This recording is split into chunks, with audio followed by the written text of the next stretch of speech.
Ei, vem cá. Deixa eu falar uma coisa pra você. Esse vídeo tem um conteúdo importantíssimo pra você. Mas antes, o que eu quero te pedir? Não se esqueça de se inscrever no nosso canal, de ativar o sininho, porque aqui nós temos sempre conteúdo importante pra você. Agora, bora ver esse vídeo. Como que eu vou saber se uma retenção é devida ou não? Aí nós vamos entrar na questão da análise jurídica do contrato, né? Da prestação de serviço. Então, você vai olhar para aquele serviço efetivamente prestado e vai olhar para o contrato e você vai buscar esses 4 fatores. Primeiro, o serviço foi prestado mediante cessão de mão de obra ou empreitada. E aí fica a pergunta: o que é cessão de mão de obra? O que é empreitada? Né? Então, isso é um assunto para uma próxima live, né? Mas, assim, linhas muito gerais, o que seria uma cessão de mão de obra? É você emprestar os seus funcionários para prestar um serviço em outra empresa. Então, eu sou a empresa de limpeza Alfa, eu contrato os meus empregados, só que eles passam de relance na empresa.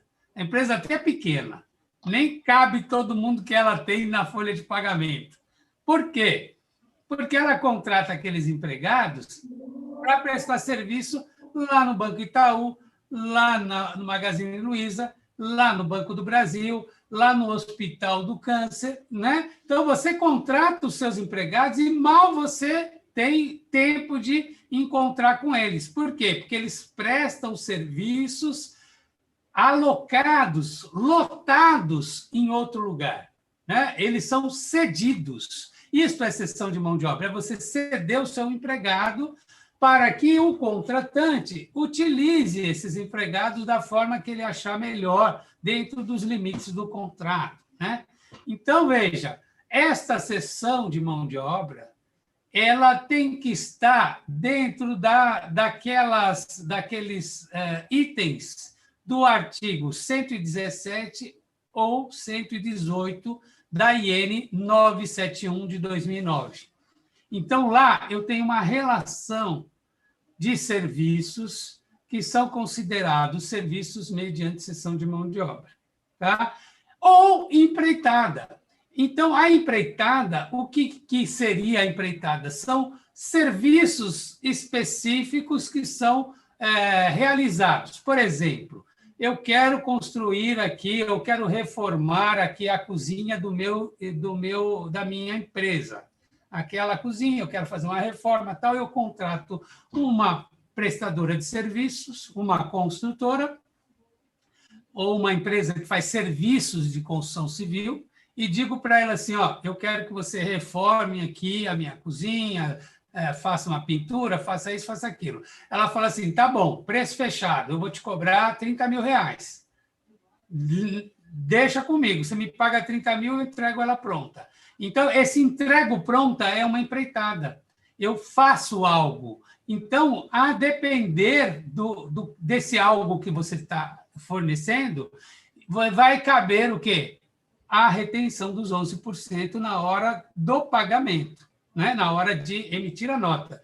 É até perigoso falar na hora do pagamento, que lembra regime de caixa, e não temos regime de caixa em ambiente INSS. Tá? Só para quem já entende do assunto saber que foi um deslize meu falar em pagamento aqui. Na emissão de nota fiscal é que acontece a retenção previdenciária, certo? Então, veja, o primeiro fator é saber se o serviço que eu estou contratando ele está listado no 117 ou no 118, e, conforme o caso, se for cessão de mão de obra, vai caber, se for empreitada, às vezes não, enfim. Você tem que analisar essa questão à luz dos artigos 117 e 118. Agora, não basta isso, porque, em alguns casos, nós temos isenção da retenção. Então, você tem que ver aqueles casos de isenção. Se eu não me engano, no artigo 143, 149 da IN 971. E depois, mesmo que você esteja nessa situação, pode ser que haja uma dispensa da retenção porque o valor é muito baixo, por exemplo, né? Então, eu tenho, primeiro, que analisar se o serviço está no 117 ou 118. Segundo, eu tenho que analisar se não é um caso de isenção.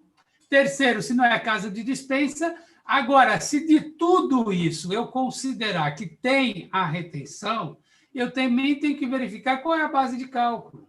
Tem dedução? Tem redução prevista na instrução normativa?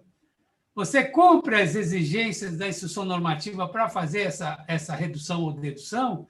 Então, esses são alguns aspectos que você também tem que analisar. Então, veja que não é tão simples assim. Eventualmente, você vai precisar da ajuda do seu corpo jurídico, das pessoas que fizeram a contratação, para você determinar não só se há ou não a necessidade de entregar o evento da REINF e como você vai entregar, de que maneira, como que você vai informar, colocar todas essas informações na REINF.